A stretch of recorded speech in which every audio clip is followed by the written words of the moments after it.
Bonjour, je te présente une nouvelle règle, et c'est le mot « je » qui sera le mot vedette de cette règle. Je suis certaine que tu aimes ce mot parce que tu aimes jouer, et aujourd'hui, je vais te proposer un nouveau jeu. Mais avant, je vais te demander d'aller chercher dans ta tête la première règle que tu as apprise, la règle 1, la règle du singe. Fais revenir tout ce que tu sais de cette règle. Tu peux t'aider de ton éventail de règles pour t'en rappeler et arrête sur l'image pour expliquer dans tes mots la règle à ton enseignant.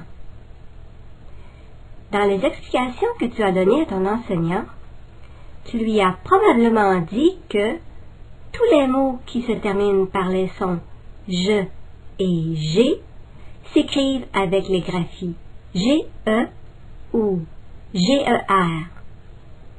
Il n'y a pas de mot français qui se termine par les graphies « J-E » ou « J-E-R », sauf le mot « galéger ».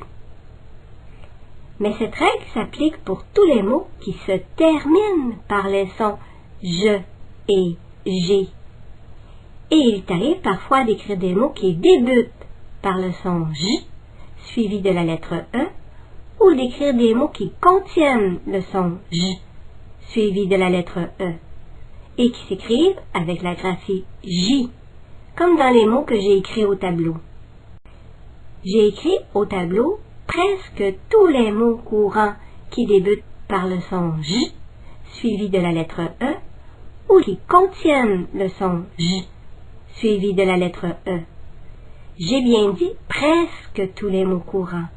Et oui, presque tous les mots courants, ce qui veut dire les mots que tu écris parfois. Il y a environ 30 mots qui débutent ou qui contiennent le son « j » suivi de la lettre « e » et 3360 mots qui se terminent par les sons « je » ou « j'ai ». 30 mots. Est-ce que tu crois qu'il est possible de se souvenir de tous ces mots? Bien sûr, si tu fais le jeu que je te propose. On va jouer à regrouper les mots. Et oui, lorsque les mots sont regroupés, ils sont beaucoup plus faciles à mémoriser. J'ai écrit plusieurs mots au tableau. Je n'ai pas écrit les dérivés pour faciliter les regroupements. Pour faire mon jeu, tu dois d'abord observer ces mots et chercher les régularités, ce qui est semblable dans les mots. Ensuite, tu pourras faire des groupes de mots semblables en utilisant ton surligneur pour marquer de la même couleur les mots que tu veux regrouper. Quand tu auras terminé tes regroupements de mots, on va comparer les groupements que moi j'ai faits avec ceux que tu as faits. On débute le jeu? Arrête sur l'image et utilise des surligneurs de différentes couleurs pour grouper les mots. Dans les groupements que tu as faits, tu as probablement regroupé des mots qui contiennent la graphie « e ». Un jeu, jeudi, majeur, un déjeuner, un jeune, la jeunesse. Tu as peut-être trouvé qu'un jeans est difficile à regrouper et que je se sent bien seul. Tu as aussi peut-être regroupé les mots qui signifient envoyer ou aller au loin, comme le projet, un jet, un trajet, rejeter. Tu as peut-être aussi observé que plusieurs mots se terminent par ET. Le projet, un jet, un trajet, un objet, le rejet. Tu apprendras plus tard que les mots masculins qui se terminent par le son « est » s'écrivent avec la graphie ET. Tu as découvert avec moi la règle de cette semaine. Maintenant, je vais t'expliquer dans mes mots cette règle. On emploie rarement la graphie J-E dans les mots d'usage courant. Seulement une trentaine de mots contiennent cette graphie. Si tu apprends quelques-uns de ces mots, tu pourras aussi écrire les mots qui sont des dérivés de ceux que tu as mémorisés. Tu sauras ainsi écrire 30 mots courants qui contiennent la graphie J suivie de la lettre E. Cette semaine, chaque fois que, comme un détective, tu détecteras des mots qui contiennent la graphie J, E, tu pourras les ajouter dans ton cahier à la page 24.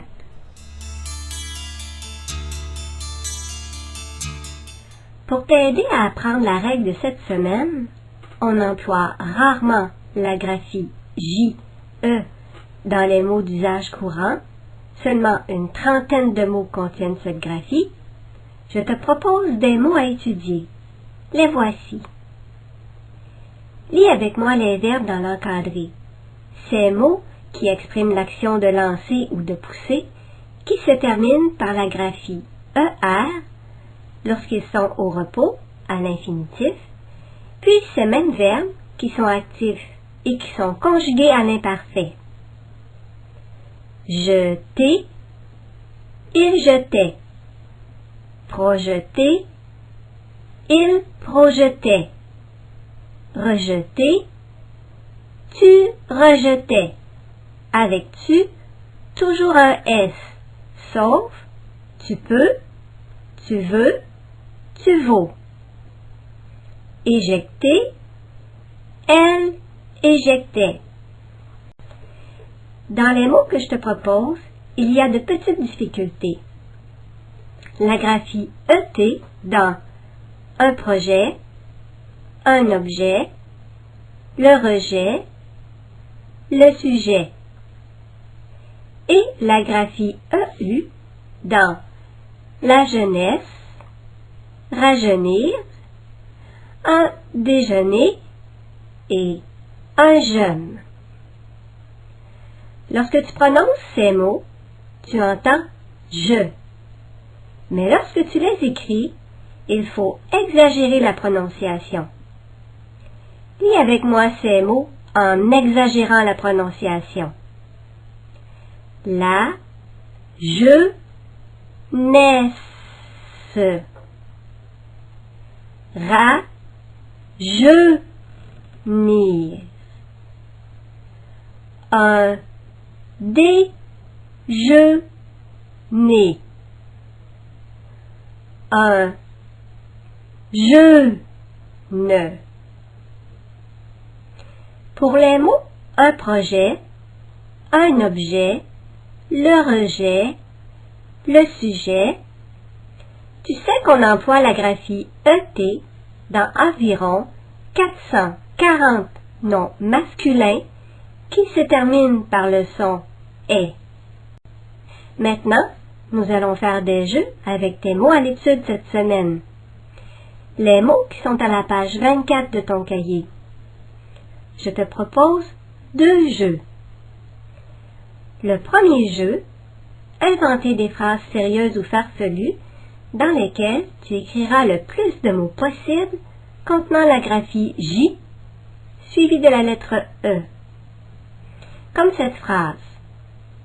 Jean projetait de manger son déjeuner sur le capot de son Jeep. Tu pourras ensuite écrire tes phrases à la page 25 de ton cahier et, si tu le souhaites, surligner la graphie J suivie de la lettre E. Le deuxième jeu. Tu pourrais écrire sur de petits papiers tous les mots à l'étude. Ensuite, tu pourras t'amuser à regrouper ces mots et à les coller à la page 26 de ton cahier. Si tu veux, tu pourras comparer les phrases que tu as inventées et les regroupements que tu as faits avec ceux des autres élèves de ta classe. Amuse-toi bien avec ces mots. Les jeux que tu vas faire vont te permettre de mémoriser les mots qui débutent ou qui contiennent la graphie J suivie de la lettre E. Dans les mots que je te propose, il y a des règles que tu connais déjà. Observe bien ces mots. Maintenant, arrête sur l'image pour lire les mots et expliquer les règles à ton enseignant. Les regroupements que tu as faits, les phrases que tu as écrites et les règles que tu connais vont revenir dans ta tête quand tu écriras un texte ou que tu chercheras comment s'écrivent ces mots. Étudie bien ces mots toute la semaine et amuse-toi à inventer des phrases et à t'amuser avec les mots. À bientôt!